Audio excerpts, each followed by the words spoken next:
Greetings and salutations, people. Hi, my name is Victor, and today we are outside Dragon's Lair. Dragon's Lair is a comic book store that's based in Fayetteville, North Carolina. It's been open for over 20 plus years. Today I get to interview Bernie, who's also the comic book lover. He's the owner. We're going to talk about comic books, characters, the whole culture, and everything. So I hope you enjoyed today's segment. So let's check it out.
So today we're at Dragon's Lair, and we're at a comic book store based in Fayetteville, North Carolina, and this place has been established for how many years now? Man, I've owned it since 92, 93, but it was actually, it's funny because it actually started out in this area in a flea market.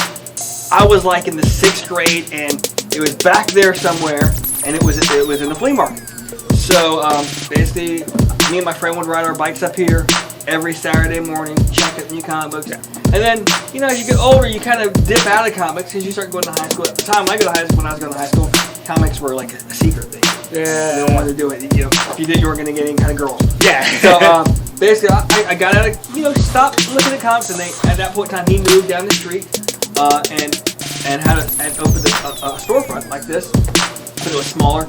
And then around 1989, I believe it was, he moved back into this location. This is the second half, which we just went ahead and expanded last year, but it was on that side, and from 1989 to now.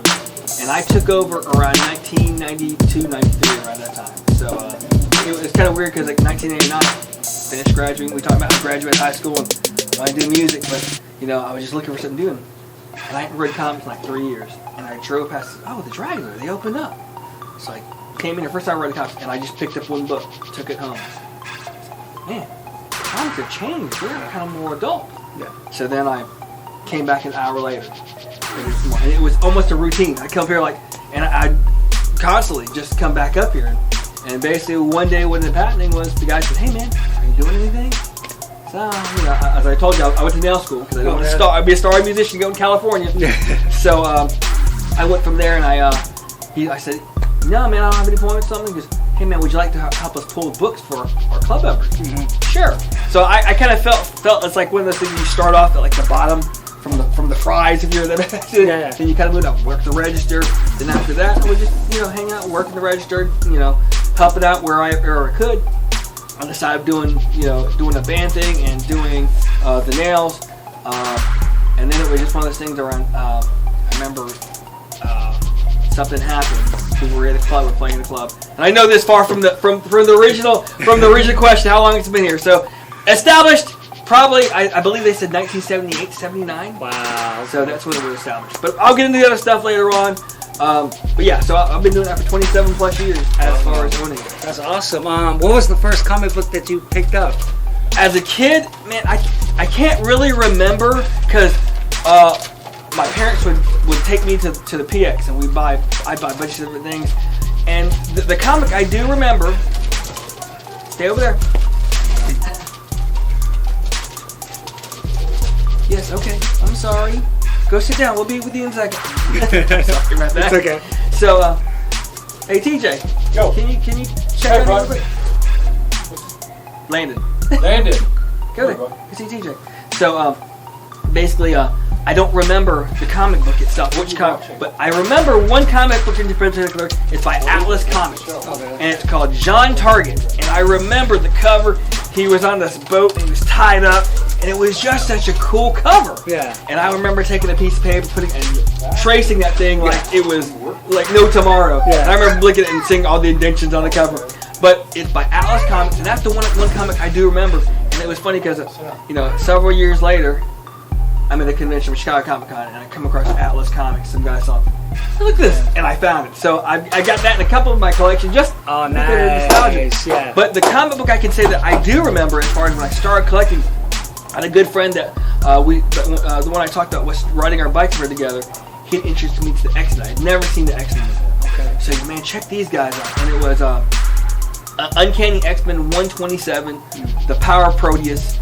It was like a storyline, and I saw this guy, Wolverine. This guy is really cool. And in the story, Cyclops, they get beat up, and then Cyclops is like, well, he sees that Wolverine kind of shaking, he's like, he thinks to himself, he's like, man, he goes, I gotta get this guy back into shape, because if not, he won't be back to normal, like PTSD back then. Yes. And so he basically starts a fight with them. Well, Cyclops, everyone thinks Cyclops is a pushover, and this is why I don't say it. All of a sudden, he started pushing him, and Wolverine kind of went at him. Then all the X-Men kind of started jumping up, and here, freaking, just poor Cyclops is taking on the whole X-Men. He's taking them on, and I was like, man, getting ready for X-Men. But that was the first book I remember actually going, hey man, we'll collect. Then me and my friend went up to the gas station after I found Wolverine. And I guess you could say the first comic I bought after that was Wolverine #1, the Frank Miller cover where he's got the claws. I think I remember that. And he's doing like that. Yes. Classic cover. My favorite, I would say that's my favorite cover of all time. But that was the first book when we started collecting. That was it. I found it. Oh, wait, Wolverine! Was that the Wolverine where he's like the burgundy and brown, right? Yes. Yes, I do remember that. And he's just going like... The shoe one, yes. It's a great issue. Frank Miller and Chris Claremont did a great backstory. And that was, I would say, if there was a book that I go... that started me collecting again, that would be it. Wolverine #1. Okay. Interesting. All right. And as far as do you think like independent comic book companies such as like Dark Horse and Image, do you think they struggle to compete with DC and Marvel? I do to a point, but it's funny because when Image first came out, those are all guys from Marvel: Jim Lee, yes. Rob Liefeld, Todd McFarlane, Eric Larson, Jim Valentino. Will Spertasio, Mark Silvestri, those 7 guys right there just took off, and all of a sudden Image Comics became a thing because it was the art, because it was always back then going, Marvel saying, it doesn't matter, we can have the best we got the best characters, it doesn't matter who's on the books. Well, they found out later that wasn't true. You still have to put out good product. Yes. So Image right now, I mean they hold their spot. Image and Dark Horse does. I think Dark Horse took a lot of they took a kind of a little beating and had stepped back when they lost the Star Wars franchise, because that was a big thing. So they do kind of struggle, but I've always loved independent comics because it gives you a different genre of just the regular normal superheroes. You got Batman and Spider-Man on the different guys representing Marvel and DC, but the other companies, as a whole, make up some of that stuff where people sometimes, and I get tired. I personally got tired of reading superhero books all the time, so I got to pick up a book that's not the norm. So I think that's what's drawing people. And then there's like the big boom of the Teenage Mutant Ninja Turtles that happened, and that kind of pushed independence there. And then in the 90s, like 94, 95, the bad girl implosion of just the indies from like Lay Death, She, Razor, those books like that just pushed it up there to another level for indies when people started getting tired of Image, Marvel, DC, the regular cookie cutter. Is what's going to be the bad girls. Of course, bad girls are going to sell, especially when they got yes, exactly. That back then that was the norm of the customers. Guys. Yes. Mostly guys. Now it's different. Yeah, so now that you mentioned that, as far as the audience, what kind of demographics, as far as customers, like what age range are they? Like, is it diverse now? How is it now? It's more diverse for sure, because seeing a girl or woman walk in a comic store back in the 90s was like seeing a velociraptor or a T-Rex. Yeah, super rare. I mean, it was super rare. And now, because of stuff like Big Bang Theory, it's been more accepted. Big Bang Theory and all the comic book movies. You see, it's not, it's there. It's a thing. So yes. It's kind of cool. And I like to see that the industry has moved on for that. It's like you wearing the Superman hoodie. Man, I remember back in the day, if you were wearing a Batman shirt, it was very rare, or any kind of shirt, it wasn't there. Then all of a sudden, now you can't even walk down the street 5 feet without seeing someone with a superhero shirt, which is cool to me. Yes. You know, because even though it's happening, I can go, hey, man, I was one of the original guys. Yeah, one of the OGs, right? That's right. So, that's awesome. So the diverse for here at the store, it's really weird because we're a military town. We're based right off of Fort Bragg. Okay. So I've got soldiers coming in from 18 to, I would say from 18 to 50, something like that. Some guys are retired here. So, my ages vary. And so do my customers because they're military, so they're coming from different places. So what's your favorite comic book villain? I would say my favorite comic book, I should say two, okay? So if you were to let's take Marvel and DC. Okay. So my favorite Marvel villain is Dr. Doom. Dr. Doom. I don't know why. When I was a kid looking at him, he was just really cool. Yeah. Von Doom. Green green, and you got the metal outfit, you're like, it's Iron Man, but more. Yeah. And then, as I go older reading it, man, this guy's actually pretty cool. Yeah. He really kicks ass. It's like, this guy is a villain. He just doesn't have power. He's very smart.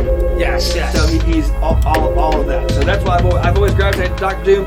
I've still missed out on buying that first appearance because it's now back up to being a few $1,000s. But man, Dr. Doom, I just love him. When it comes to Marvel, being a huge Batman fan, of course, it's the Joker.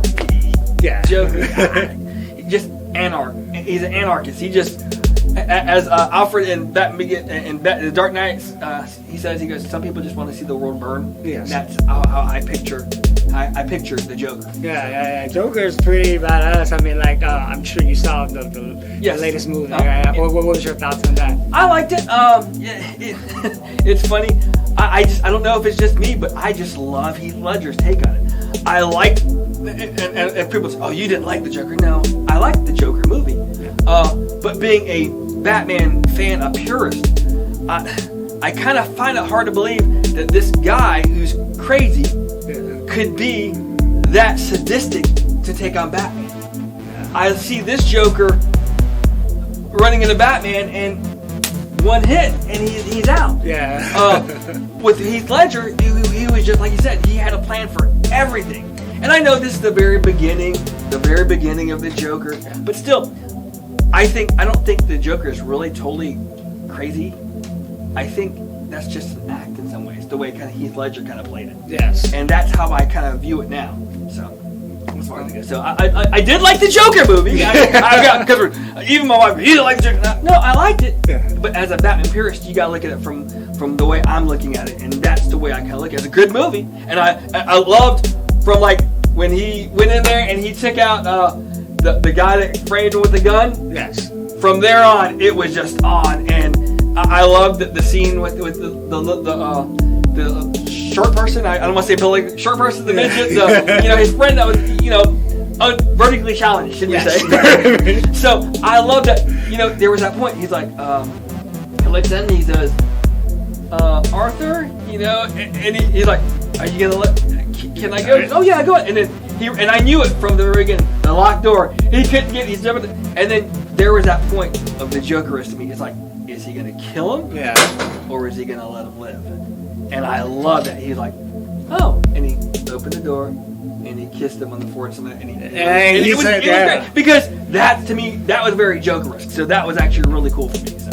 Okay, cool. So my next question is, what do you like better, DC or Marvel? Whew, that's a big question. It's funny because my favorite character is Batman. Batman is my favorite character. I don't know. I think that stems from me being a kid and watching the old Batman '66 TV show. Adam West. Adam West. Okay. I met him as a kid at a car show here when I was like I was in kindergarten, 5 or 6 years old, and so watched the show. So that kind of influenced me there. Okay.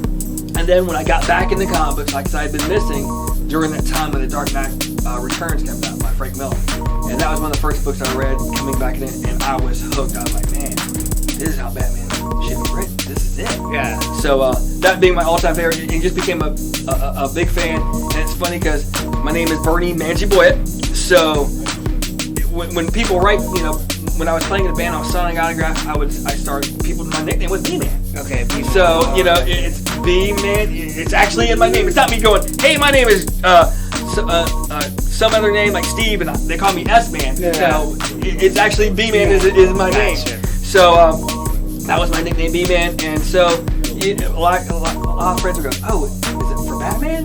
Or is it... I had a friend go, is it...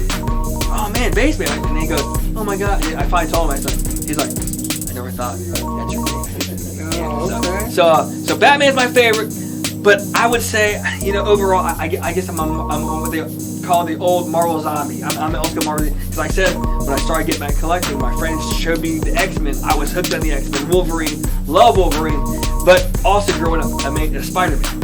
Peter Parker, the one thing that I love about Spider-Man, and it's not that he's got cool powers, but everything that Spider-Man kind of represents, the young kid who struggles and stuff like that, he's got heart. Through it all, he has heart. Yeah. And that is, to me, what makes the hero. It's not the powers. It's not, who can beat. It's basically the heart.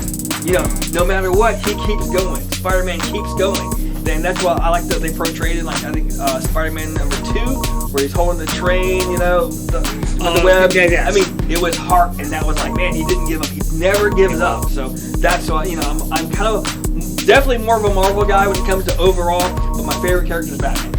Okay.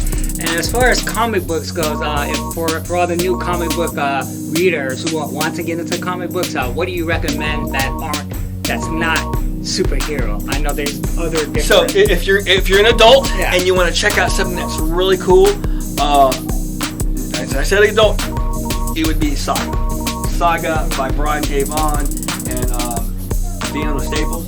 Okay. Great book. I put it this way: it's Star Wars meets Romeo and Juliet. Guys and girls love it. It's a really good book.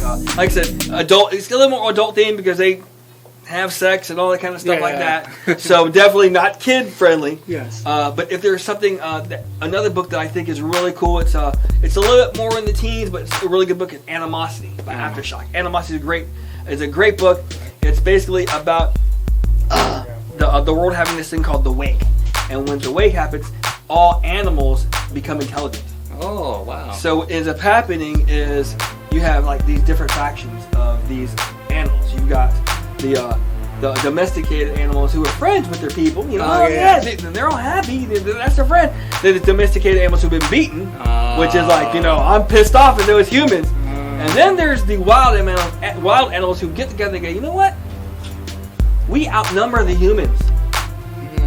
Fascinating. So we can rule this place. It's kind of like Planet of the Apes, and they kind of like. So that's all that's going on. But it's basically about this little girl, and her dog named Sander, who's a bloodhound. Now Sander has been raised with her since he was a puppy and she was a little baby. Mm-hmm. So of course he's older. Well, something happens to her parents, and so what happens is Sander can talk and his whole plan now is to get Jesse to her brother in California, and that's the adventures of the Animals. Great book, and it's by Aftershock Comics. I like that book a lot. Other indies, of course, there's The Boys, adult as well. TV show, if you watch the TV show, it's based on that. It's really good. There's so many different independent books that are out there. Of course, there's the Teenage Mutant Ninja Turtles, which everybody knows that. So that's a staple. And then, of course, there's other stuff like Lady Death. Brian Pulido of Chaos Comics, he continuously puts out stuff over the years. And then one of the indies that was back there, She, Way of the Word, that's coming back. But, there's a lot of TV shows, too, that are coming to Netflix. Well, the reason why they get on Netflix is because they're good books. So, of course, there's Gerard Way's Umbrella Academy, which everybody talks about. Umbrella Academy. Gerard, if you know who Gerard Way is the lead singer of My Chemical Romance. Oh, okay. And before he got signed to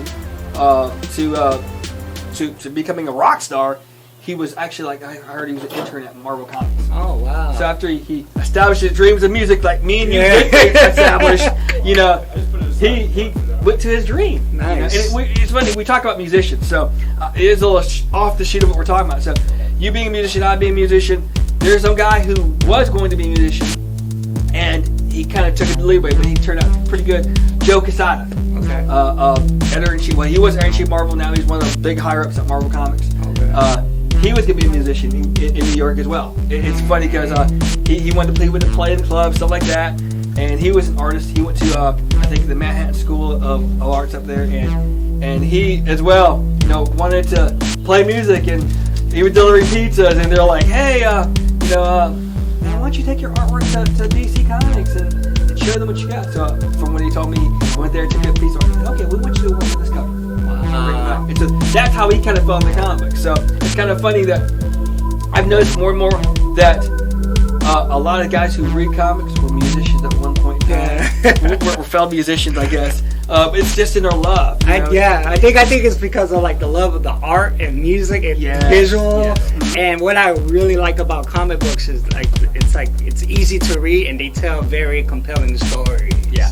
Very true, very true, and I think that's like it's like I said, it's also one of those things you gotta get on the ground because it fits in with your music stuff. Because before you get out there, you need something to do besides play music, and you're looking at your comics, and you kind of get out there. See, listen, you're wearing your Superman shirt. Here I am wearing a Motley Crue shirt. So it's one of those things. That's either music or art. Yeah, it's pretty cool. That's awesome, cool. And I guess I have one last question on what you guys have as far as Dragon's Lair, this establishment and comic book store. Do you guys have like special events that goes on happens? You happen to be here today. So today we have an event called Comics, Coffee, and Donuts, which is basically it's a swap meet here at the store. Basically, you could come in, set your stuff up, do some trading, sell to other collectors and stuff like that. We don't ask for a dime for it, but we do have a donation jar for the charity that we're helping out that month or that time of the year. And the one that we're doing this today is called the Karen Chandler Trust, which is a local organization here who helps cancer patients. Oh, nice. And not just not for like their medicine and like that, but what it is, they help with their bills. So when you're going through treatment, you can't sometimes work. So that's what they do. So that's what we're helping out this month for this event. We take donations. We have another event that we've homegrown. It's called let me get it right. Pencils, Paper, and Pizza. Okay. And basically that's like an art event. So I have what they call a Dragons art team, where we have a few of our customers. They've gotten together and do some stuff for me a lot. And what we do is we have an event here, and basically the first one we did, it used to be called something else, but we want to develop it to bring it more in-house, because we used to call it a dine-in design, and we would go out to like a certain restaurant and do it there. But this year we kind of want to bring it back home now with all the rooms. So we made the event, like I said, it's Pencils, Paper, and Pizza. And basically come in, people get together, do some artwork together, draw, and have some pizza. We provide the pizza, and it's free. And it's a way to, as I told you before, to get the comic book community, art community back together. Because, man, when you have different people just wanting to get in there and just sell things, and that's all they do, people realize, oh, that guy right there, that's all they care about is the money. Yeah. That's all they care about. And, man, it's more than that to us. We want to build that community of people. And the best thing for any artist, being an artist, what's the best thing you do? You get other artists together. Whether it be music, whether it be art, and then they start getting ideas, and it becomes a thing. So that's what we've tried to establish with the comic book community and the art community here as well. And then of course we got, which is the big thing, everybody celebrates. I say everybody. I would say 95% of America and maybe the world celebrate Free Comic Book Day, which is the first Saturday in May. And we've turned it into something more than that here at the store. And I don't know a lot of stores do it, but we've been doing it since the beginning. What we do is we have the comics, and they're here. People come by, but we raise money for the Karen Chandler Trust, and people take donations. We do raffles. We get prizes. Sometimes I hit up Joe Casada, and he'll send some autograph books down or some cool stuff to send down that we can give away as raffle prizes. Then we have sometimes an auction that goes with that, and we just raise money for that organization. Not just that, we also, not just the store, but what we do is I get vendors here in the area, and we set up like a bunch of tents outside, so it's like a big event here at the store. And like I said, it's not just to make money, that's always cool, but to get people back, to give back to the community. I've myself have done a couple CDs and got on YouTube and all that, and had the small rock star staff. Man, one of the best, I would say one of the top awards that I've ever gotten was the city of Fayetteville recognizing Dragon's Lair with a plaque saying, business of the month, which was, after all this time, that was, it was like, wow, they finally recognized it. So giving back to the community has always been a good thing that I've looked at, because, man, I was born and raised here in Fayetteville, North Carolina, and so giving back to the community has always been a thing for me. I'm not military. My father's military. Okay. So, man, all these guys coming here, I have so much respect for them just because what they do for our country. So definitely, if I can give back to any part of that in the city, man, we're all about that. And of course, the last one that they do is also that happens now is Halloween Comic Fest, which is in October, which is like the fall version of Free Comic Book Day. Same thing. We do an event here with that too. So. Okay, awesome. And is there a website or Instagram or something you want to plug in? You can check us out on Facebook. We're working on a site right now. I know Rick Howard, you'll probably see this and go, I'm talking to you about. I know. That's one of the things. There's so many things I want to do. I believe it's www.facebook.com/Dragonslair Fayetteville. And that's how you can find us on Facebook. Okay, cool. I appreciate your time. No problem, Victor. Thanks, man. Yeah, nice meeting you, brother. Thank you, for sure. Yeah, and definitely, you're always welcome to come in. So are you stuck to yourself in Fayetteville? You're not stuck, but you know what I mean. I'll probably be here for like another year or so. That's cool, man. Yeah. Definitely come shop with us, man. We'd love to have you. Definitely. And we got a lot of cool things out. One of the ones I did forget. The book that's out right now, it's coming out. It's by a dear friend of mine. He's a great artist. Local guy. I went to Hubert School. It's a book called Ninjas and Robots. Oh. And he recently did our cover for the Teenage Mutant Turtles number 100. And it's a beautiful cover. And he basically killed it. There's some known artists out there that like did the covers. I'm like, dude, Eric, you killed this. But he's got a book coming out. He was picked up by a independent company called Keen Spot. Okay. And that's coming out in April. Actually, it's the week that Free Comic Book Day does happen. And he's going to be here signing books. But it's Ninjas and Robots number 1. It's coming out. It's a definite must to check out. Like I said, support local artists for sure. And when they get to that next level, man, that's the big thing. So we got that. Oh, and one last thing we do, and I did forget this because we've been doing this last few years.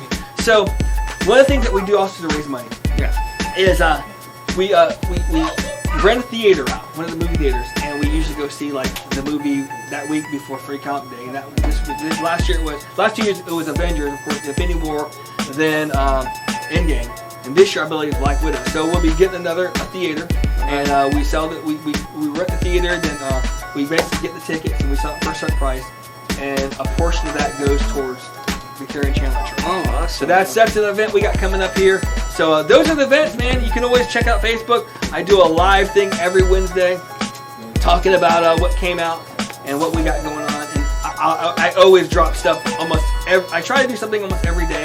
Even if it's just, hey, man, how's it going? To remind everything we got going on. So definitely, man, hit us up on Facebook for sure. You guys too. Yeah. And, man, when you're here, man, definitely come in and shop with us. We'd love to have you. Yes, I'm going to go pick up some comics right now, actually. And I'll even give you that first time discount. All right, brother. Thank you. Take care. Thank you.